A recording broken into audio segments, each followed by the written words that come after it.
పల్నాడు జిల్లా పిడుగురాలలో డయేరియా విజృంభిస్తోంది. పట్టణంలోని లెనిన్ నగర్, మారుతి నగర్ వాసులు డయేరియాతో తీవ్ర ఇబ్బందులు పడుతున్నారు. తిరుపతమ్మ అనే మహిళ వాంతులు విరోచనాలతో బాధపడుతూ ఆసుపత్రిలో మృతి చెందింది. 2 కాలనీల్లోనూ డయేరియా కేసులు రోజురోజుకు పెరుగుతున్నాయి. ఈ 2 కాలనీల్లో ఇప్పటికే 5 మృతి చెందారు.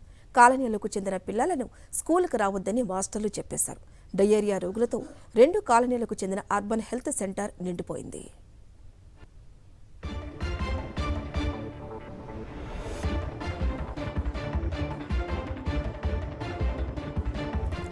డయేరియా విజృంభణపై గుంటూరు నుంచి మా ప్రతినిధి అశోక్ అందిస్తారు. అశోక్, చెప్పండి, ప్రస్తుతం ఎన్ని కేసులు అక్కడ నమోదై ఉన్నాయి?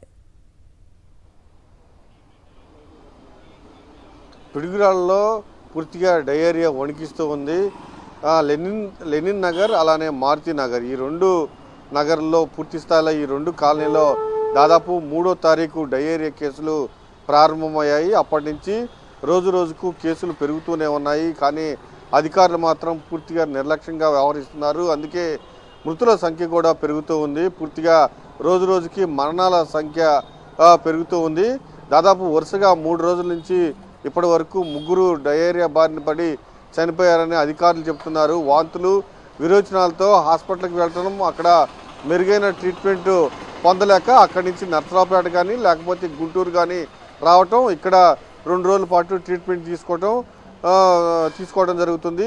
అయితే పరిస్థితి పూర్తిగా చేయి దాటిన తర్వాత మెరుగైన వైద్యం కోసం గుంటూరు పంపిస్తున్నారు. అప్పటికే పరిస్థితి ఆందోళనకరంగా మారుతుంది. దీంతో మరణాల సంఖ్య పెరుగుతున్నాయని కూడా గుంటూరులో ఉన్న డాక్టర్లు చెబుతున్నారు. వాస్తవంగా ఇప్పటికే ఈ 2 కాలనీల్లో దాదాపు 50కి పైగా కేసులు నమోదైనట్లు కూడా అధికారులు చెబుతూ ఉన్నారు. దీంతో పాటుగా వరుసగా దాదాపు వారం నుంచి చూసుకుంటే టీచర్, జడ్పీ హై స్కూల్లో పనిచేస్తున్న టీచర్ దేవరత్నం వాంతులు విరోచనాలతో హాస్పిటల్లో జాయిన్ అయ్యారు. ఆయన పరిస్థితి విషమంగా ఉండటంతో గుంటూరు తరలించారు. ఆయన ట్రీట్మెంట్ పొందుతూ మృతి చెందడం జరిగింది. దాని తర్వాత పారిశుద్ధ్య కార్మికుడు కూడా బాలకృష్ణ కూడా వాంతులు విరోచనాలతో హాస్పిటల్లో జాయిన్ అయ్యారు. ఆయన కూడా మృతి చెందారు. తర్వాత ఆంజనేయులు, వెంకటేశ్వర్లు, నిన్న చూస్తే మొన్న ఆంజనేయులు, నిన్న వెంకటేశ్వర్లు, ఈరోజు తిరుపతమ్మ, ఇలా వరుసగా మరణాల సంఖ్య పెరుగుతూ ఉంది. కానీ అధికారులు మాత్రం పూర్తిగా నిర్లక్ష్యంగా వ్యవహరిస్తున్నారు. నిన్న జిల్లా కలెక్టర్ వెళ్ళి అధికారులపైన ఆగ్రహం వ్యక్తం చేశారు. అయితే జిల్లా కలెక్టర్కి అక్కడున్న కాలనీ వాసులు చాలా స్పష్టంగా చెప్పారు, మాకు మంచినీటి సరఫరా అందించట్లేదు, దాంతోపాటుగా పారిశుద్ధ్య సమస్యలు కూడా ఉన్నాయని అది కలెక్టర్ దృష్టికి తీసుకొచ్చారు. కలెక్టర్ కూడా మున్సిపల్ కమిషనర్ పైన ఆగ్రహం వ్యక్తం చేసిన పరిస్థితి ఉంది. పూర్తిగా ఆ 2 కాలనీలకు సంబంధించి అర్బన్ హెల్త్ సెంటర్ అక్కడ ఉంది. వాళ్ళంతా జూనియర్ డాక్టర్లే. వాళ్ళు కొంత పరిస్థితి ఆందోళనకరంగా ఉండటంతో వెంటనే నర్సరావుపేటకి రిఫర్ చేస్తున్నారు. అక్కడి నుంచి మరికొంత ఆందోళనకరంగా ఉంటే అక్కడి నుంచి గుంటూరు తీసుకువస్తున్నారు. రోజు రోజుకి కేసుల సంఖ్య పెరిగిపోతూ ఉంది. దాంతోపాటుగా మరణాల సంఖ్య కూడా పెరిగిపోతూ ఉంది.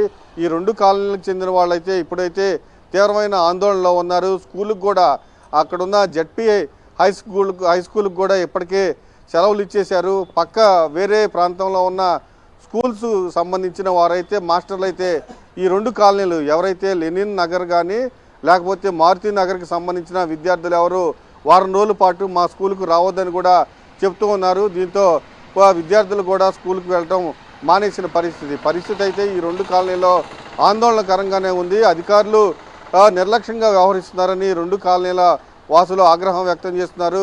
కనీసం ఎప్పటికైనా పూర్తిగా డ్రైనేజీలు నుంచి వాటర్ పోవట్లేదు, పారిశుద్ధ్యం మెరుగుపరిచే విధంగా చర్యలు తీసుకోవాలి. దాంతోపాటుగా మాకు కనీసం వాటర్ అందించలేని పరిస్థితి. ఒక్క ట్యాంకర్ను మాత్రమే పంపిస్తూ ఉన్నారు. ఆ ఒక్క ట్యాంకరు మెయిన్ రోడ్డు మీదకు వస్తుంది, వెళ్ళిపోతుంది.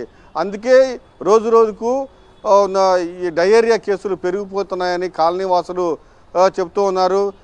పూర్తిగా ఏదైతే మంచి స్వచ్ఛమైన వాటర్ పంపించాలని కూడా చెప్తున్నారు. ఎందుకంటే డయేరియా వాటర్ కలుషితం వల్లే వస్తుంది కాబట్టి ఖచ్చితంగా ఎక్కడ కలుషితం అవుతుంది అనేది ఇప్పటివరకు ఐడెంటిఫై చేయలేని పరిస్థితి. దాదాపు ఈరోజు మరొకసారి స్థానిక ఎమ్మెల్యేతో పాటు మంత్రి నారాయణ కూడా ఆ ప్రాంతంలో పర్యటించే అవకాశం ఉందని అక్కడున్న అధికారులు చెప్తున్నారు. ఈ 2 కాలనీలో అయితే పూర్తి స్థాయిలో డయేరియా విజృంభిస్తున్న పరిస్థితి పూర్తిగా ఆందోళనకరంగా అక్కడ ఆందోళనకరమైన పరిస్థితి కూడా నెలకొంది. Thank you Ashok.